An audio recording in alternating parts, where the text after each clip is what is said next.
ఈ ఎలక్షన్లో గత 3 ఎలక్షన్లు నేను గతంలో కూడా చూసి ఉన్నా, నేనే క్యాండిడేట్గా ఉంటున్నా. కానీ ఈ ఎలక్షన్లో కొత్త విధానం చూస్తున్నాం. ఒత్తిడి కూడా ఎక్కువ ఉంది. ఎవరైతే ఎన్నికల అధికారులని చెప్పుకుంటున్నారో వాళ్ళ పనితీరు ఎంత వరస్ట్గా ఉందంటే అంత వరస్ట్గా ఉంది. ఈవీఎంలు పనిచేయకపోతే ఫోన్ చేస్తే ఒక్క అధికారి కూడా ఫోన్ లేపట్ల. రెండోది, చిన్న గదుల్లో ఓల్ఆర్ఆర్పేటలో చూస్తే పొజిషను జైల్లో కన్నా అన్యాయంగా ఉన్న మరి గదుల్లో మహిళలు చెమటలు కప్పి అసలు గాలి ఆడకుండా నానా అవస్థలు గురి అవుతున్నారు. కనీసం ఇంతటి ఎండల్లో షామానాలు కూడా వేసుకోవాలా.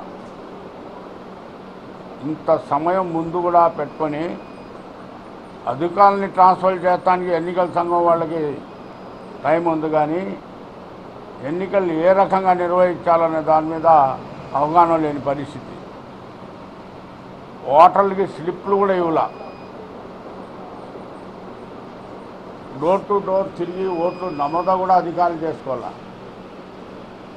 లేదంటే మేము టైం ఇచ్చాం వాళ్ళు వచ్చి చేసుకోవాలంటే కొంతమందికి చదువుకుని ఉన్న వాళ్ళు ఉంటారు, కొంతమంది చదువుకోలేని వాళ్ళు ఉంటారు. ముఖ్యంగా పశ్చిమ నియోజకవర్గంలో uneducated people, labour, slum area ఎక్కువ. అధికారులు పని చేయకుండా ఎక్కడెక్కడో తీసుకొచ్చి చిన్న కుర్రోళ్ళని అటెండర్ లాగా పెట్టుకొని ఓ ఎరుపు రిబ్బన్ కట్టి డోర్కి చెయ్యి అడ్డం పెట్టి నీకు ఓటు స్లిప్ ఉంటేనే రమ్మని ఆ పిల్లవాడు కూడా చెప్పబోయాడు.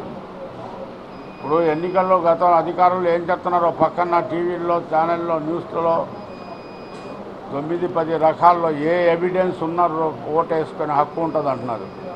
కానీ అక్కడ మాత్రం చలామణి అవ్వట్ల. అధికారులు మాత్రం పూర్తిగా వైఫల్యం చెంది ఉన్నారు. దాంతోపాటు ఒక ఏరియాకి సంబంధించిన పోలీస్ యంత్రాంగం అట్రఫిలాప్గా ఉంది. అవతల క్యాండిడేటు 50 మందిని తీసుకొని బూతుల్లో దూరితే ఏమనట్లా సిఐ గారు. ఎవరో కాదు, టూటన్ సిఐ గారే. ఆయనతో పాటు ఎస్ఐ ఒక అతను ఉన్నాడు, ఆయన పేరేంటంటే ఎరుపుగా ఉన్నాడు, ఇంటి పెట్టరా సంథింగ్ మధు ఏదో ఏం పేరో ఉంది.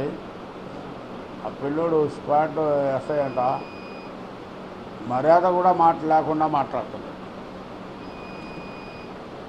సరే, ఒక పక్క మనకి గాలి ఈలుస్తుంది, మనకి గెలిచే అవకాశాలు బాగున్నాయి, మనం గొడవ పడితే బాగుండదు, ఎంతో సహనంతో మేము వెనక్కి రాక తప్పదు. ఇటువంటి దౌర్జన్య వాతావరణం,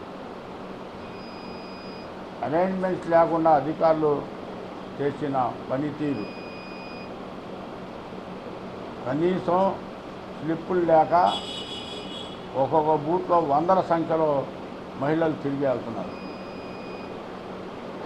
కాబట్టి దేశం అంతా ఒకే స్లోగన్ ఉంది ఇవాళ, ఈవీఎంలు తీసేసి బ్యాలెట్ పేపర్ పెట్టమని. శుభ్రంగా ఉంటుంది. ఓటర్ తన హక్కుని ప్రజాస్వామ్యపరంగా ఓటేసుకునే పద్ధతి అనుసరిస్తే బాగుంటుంది. దీంతో ఈవీఎంలు ఒక అరగంట పనిచేయటం, అసలు ఉదయం నుంచి అన్ని బూతుల్లో ఈవీఎం పనిచేయట్లా, కొన్ని చోట్ల మార్చినా పనిచేయట్లా.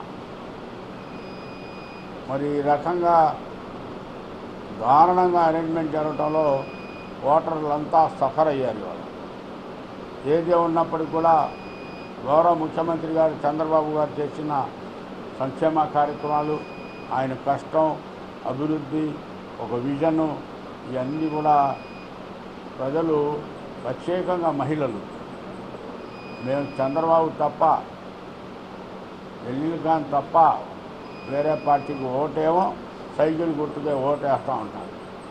మరి నిజంగా మేము కృతజ్ఞతలు చెప్పాలి ప్రజలకు కూడా, గౌరవ ముఖ్యమంత్రి గారికి కూడా.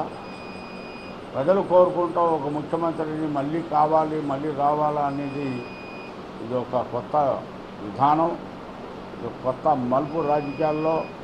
కాబట్టి జగన్మోహన్ రెడ్డిని పార్టీ ప్రజలు నమ్మే పరిస్థితుల్లో మాత్రం ఎక్కడ కనిపించలా. పశ్చిమ నియోజకవర్గంలో తెలుగుదేశం జెండా రపరపలాడబోతుంది రేపు అనౌన్స్మెంట్ అయినాక.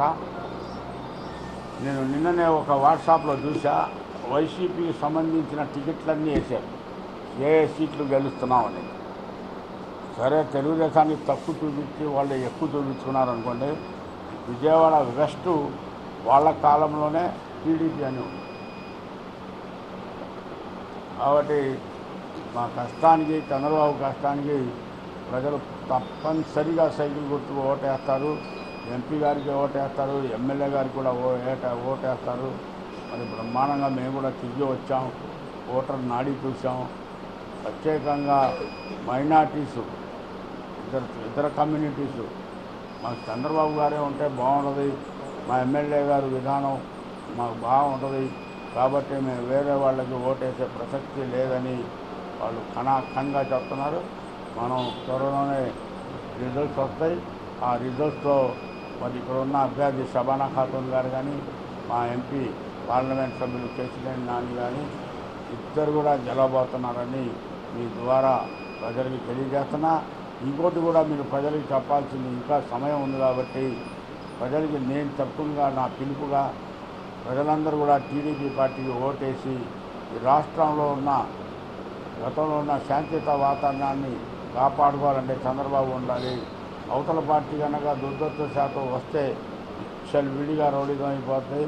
ఇప్పటికే వైఎస్ఆర్ పార్టీ వాళ్ళ పార్టీ వస్తున్నట్టుగా భావించి ప్రతి బూత్ కూడా గూండాలు, మరి క్యాడరు, ఎక్కడెక్కడో బయట నుంచి వచ్చిన వాళ్ళు వీళ్ళందరూ కూడా రౌడీజంకి పూనుకుంటున్నారు. కాబట్టి ఎవరిదల్లా రేపు సీఎం గారు మళ్ళీ చంద్రబాబు గారే అవుతారు.